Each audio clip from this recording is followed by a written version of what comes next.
The wind screamed that morning, carrying dust and sorrow across the endless plain. It rattled the wooden porch, moaned through the cracks of a lonely cabin, and bent the wild grass low as if mourning something unseen. Elias Rowe stood inside that storm of sound, staring at the floorboards beneath his boots, feeling the weight of a silence that had lasted years. The wind could not drown the echo of memory. His brother's cough, his mother's final breath, the graves that never warmed no matter how deep the sun burned the prairie. He had come west to escape ghosts, but ghosts travel light. He poured black coffee into a dented tin cup and leaned on the doorframe, watching the horizon. The world was still, a bleached canvas painted with hunger and dust. He lived alone now, half man, half shadow. No company but the creak of wood and the smell of horse leather. He had long forgotten how to speak softly, how to smile without reason. Then he heard them. Footsteps, small, hesitant, like the prairie itself holding its breath. 3 shapes emerged from the field. 2 little girls, dark-haired and barefoot, their dresses threadbare but neat, and between them a boy, younger, clutching their hands as if his heart might fall out without their grip. They stopped at the edge of the porch, faces lifted, eyes too solemn for childhood. The eldest spoke first, voice no louder than a prayer. "Sir," she said, "our mother is ill. We'll clean your cabin to get food for her." The words came fragile, yet steady. Elias blinked, unsure if he'd heard right. The boy's lips trembled, the younger girl stared at the ground, but the eldest stood tall, her chin raised in quiet dignity that didn't belong to a 7-year-old. He wanted to tell them to go home, to say he had nothing to give. Yet something about their smallness against the vast land struck him, 3 tiny sparks trying to keep warm in a world that had forgotten mercy. He set the cup down and nodded toward the door. Inside, the cabin smelled of smoke and loneliness. Dust floated through the shafts of light that cut the gloom. The children stepped in carefully, as though entering a church. The eldest took a rag and began to wipe the table. The little brother fetched wood from outside, straining under its weight. The younger sister swept the corners, humming a melody so soft it seemed to rise from the floor itself. Elias watched in silence. They worked with quiet purpose, no complaint, no demand. Their faces glowed with the effort, their hands raw but graceful. Something inside him stirred, a rusted hinge moving for the first time in years. He poured water from the kettle, warmed a bit of stew left from last night, and set it before them. "Eat," he said simply.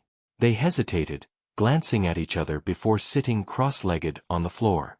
Steam rose between them like a fragile promise. They ate slowly, politely, as if afraid to seem greedy. The boy smiled once, faintly, when Elias handed him a second spoonful. The sound of their soft chewing and quiet whispers filled the cabin with a kind of peace he had forgotten existed. When they finished, the eldest wiped her mouth with the back of her hand and whispered, "Thank you, sir. You're kind." He nearly laughed at that. Kind was not a word he'd earned. But her sincerity burned through his disbelief. He found himself asking about their mother. The answers came in small fragments. She had fallen sick after the last frost, no doctor near enough, no food left but dry cornmeal and river water. The girls spoke gently, sparing him the full truth, but their eyes told the rest. He reached for a small tin by the hearth, filled it with the remaining stew, and wrapped it in cloth. "Take this to her," he said. "And tell her the storm's passing soon." He wasn't sure why he said it. Maybe because hope, like the wind, needed somewhere to land. They rose, clutching the tin, and thanked him again. As they stepped outside, the sun was sinking behind the hills, painting their hair in copper light. The youngest turned back once, smiled through the glow, and waved. For a heartbeat, Elias saw his own little brother standing there, alive again, waiting for him to come home. He stood on the porch long after they vanished into the tall grass, the wind soft now, the sky deepening into violet. Something unfamiliar pressed against his ribs, a pulse, a promise, a quiet ache that might one day become purpose. He looked down at his hands, rough and scarred, and whispered into the fading light, "Don't let them be too late." The wind carried his words away, but somewhere beyond the fence line, faint as a memory, came the echo of children's laughter, and with it, the uneasy knowing that his life, long frozen, had just begun to thaw. The storm came before dawn, a roar that split the sky open like grief too long held. Rain pounded the roof of the cabin, found every crack, every memory, and dragged it into the waking world. Elias Rowe rose from his cot with that same knot of unease twisting in his gut, the kind that comes when the wind carries voices it shouldn't. He stepped outside into the cold gray rain, staring toward the east where the land dipped into river and shadow. He hadn't seen the children for 2 days. The thought carved into him like a dull knife. He saddled his horse in silence, the animal restless beneath his hands, and rode out through the sheets of rain. The prairie was a blur of mud and lightning, each flash revealing a different shape of loneliness. He followed the faint trail of small footprints near the creek.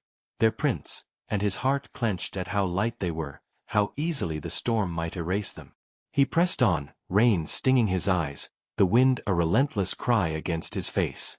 By the time he reached the cluster of cottonwoods, the world had quieted into a dripping hush. Smoke no longer rose from the small shelter he'd seen once before, half hidden behind a rise. The door hung open, creaking weakly. Inside was stillness, a heavy kind that sits on the chest. The 2 girls huddled beside a low fire, its coals barely breathing. The boy lay against his sister's lap, shivering but alive. And on the cot against the far wall, their mother. She was young, too young to look that pale. Her breathing was shallow, her lips cracked, her hands trembling over a damp cloth. The eldest girl looked up when Elias entered. Her eyes widened for a heartbeat, then softened as though relief itself were too tired to speak. "She won't wake, sir," she whispered. "We tried." Elias knelt beside the cot, every scar in his body pulling tight. He'd seen sickness before, the fever that took his brother had looked just like this. He pressed his rough hand to her forehead. Heat rolled beneath his palm like fire under ice. He worked quietly, as if sound might break the thin thread holding her here. He added wood to the fire, boiled water, mixed herbs from his saddlebag, and spooned the steam toward her lips. Hours folded into hours. The storm outside dulled to a steady weeping. The children dozed in corners, their faces smudged with ash and hope. Elias sat vigil, shoulders heavy but heart alive in a way it hadn't been in years. He whispered nonsense stories just to fill the air, tales of rivers that remembered songs, of horses that outran the wind. He didn't know if she heard, but her breathing grew steadier, like the rhythm of an old lullaby finding its way home. By dusk, she stirred. Her eyes fluttered open, dazed and far away, then fixed on him. He expected fear, maybe confusion. Instead, she smiled faintly, a fragile curve that carried more gratitude than words could bear. "You came," she murmured, voice brittle as paper. He nodded, unable to speak. The boy woke and ran to her side, burying his face in her blanket. The eldest girl began to cry without sound. The younger one clapped softly, as if she'd witnessed a miracle. Elias turned his face away and breathed in the smoke, letting it hide the sting in his eyes. When morning came, the storm had gone, leaving the prairie washed clean. The hut smelled of wet earth and life. The woman, Ayanna, he'd learned from the children, sat up weakly, sipping water. Her voice carried the calm of someone who'd looked at death and seen a friend who could wait. She thanked him, words trembling through the space between them like slow-falling light. He told her it was nothing, but she shook her head. "Nothing," she said softly, "is what breaks the heart. You gave something." They shared bread, what little he had. The children laughed again, the sound bright and fragile, like sunlight through cracked glass. Elias felt the edges of his solitude crumble. For the first time, he didn't dread returning to his cabin, he dreaded leaving theirs. He knew the sickness wasn't gone yet, but hope had entered the room, and that was its own kind of healing. As the sun climbed higher, he saddled his horse again. The children stood by the doorway, their hands clasped, their eyes shining. The eldest pressed a small wooden carving into his palm, a token shaped like 3 joined hands. "So you don't forget," she said. He smiled, but it faltered. Forgetting was never his curse. It was remembering that hurt. He turned to Ayanna. She looked stronger already, her gaze steady, filled with quiet understanding.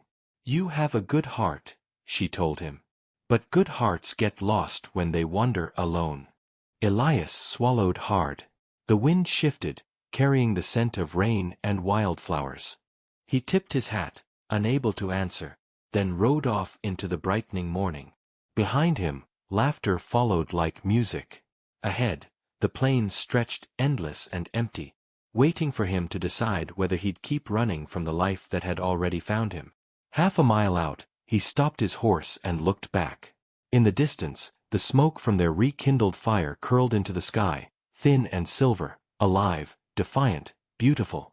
And though he didn't know why, Elias whispered to it, "Don't fade." The wind took his words, carried them home.